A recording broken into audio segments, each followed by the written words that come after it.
Hello everyone, thank you so much for joining me back on my channel.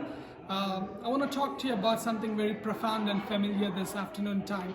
The Greek word for love has got four meanings: storge, phileo, eros, and agape. Storge, friendly love; phileo, brotherly love; eros, romantic love; and agape, unconditional love.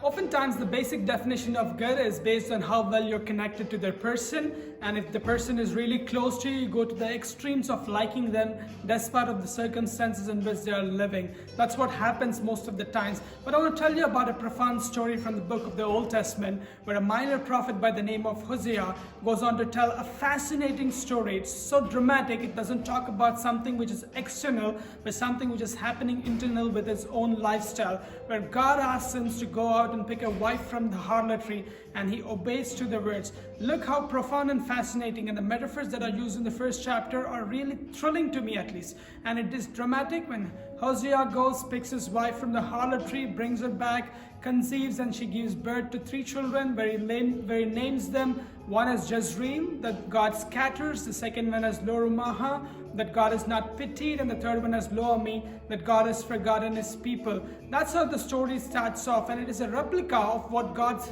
been doing with Israelites throughout the wilderness, how they came towards God, how they started walking away from His grace, and how they had played that harlot in the presence of God. But here's the fascinating point: despite of what's been happening, God was always loving them from the beginning to the end. Now the story starts up that way, and where Hosea goes down, picks his wife, and then conceives, and then later divorces her. And then in the third chapter, God asks him to go back and pick his wife from the same place, where he goes back and buys her for 15 shekels of silver, and then brings her wife back, and then again shows love and affection towards her. Now this is called agape love, and this is called unconditional love. For God so loved the world that He gave His one and only Son, that whoever believes in Him should not perish but have eternal life. Despite of Israel playing in harlotry in the presence of God, walking away from Him, introducing all kinds of Baal worships, and then fascinating themselves with all kinds of liquid refreshments and pleasure,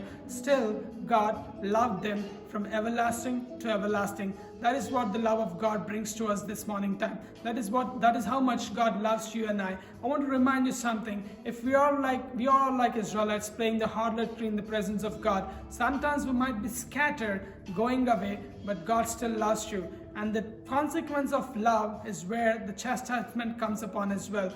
God punishes, God rebukes you, God brings you to judgment, but still He loves you unconditionally. If you're going through something this morning time, I want you to look back and see if you're raising your voices at the right places, if God is amidst of that. If not, I want you to look back and say, God, love me back the same way that you have loved. If God can tell someone to go pick a wife from the harlotry to depict a scenario into our lifestyles, He can surely bring out the thick of our troubles and bring us to a solar side. And also, before I could end, I want to tell you, the book of Leviticus chapter 21 verse 7, it is clearly instructed that a priest should not take a wife from harlot. But then here God's telling Hosea to go pick a wife from harlot. You see the symbolic differences between the gospel. It's not the differences, it's not a false dichotomy, but it's God telling how much He loved His own people through the prophet's lifestyle, depicting how He picks a wife from the harlotry, brings her back and makes love. And then even after she wavers her life and goes into the thick of the pleasures,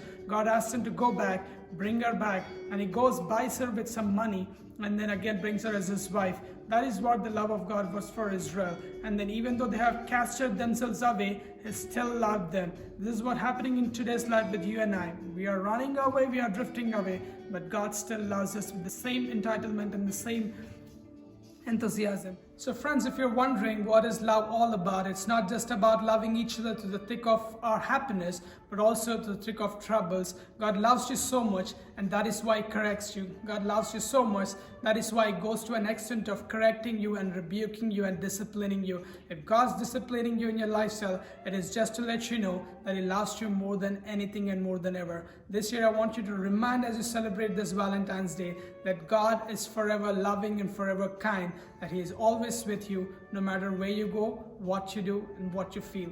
Thank you so much for giving me this hearing. God bless you all.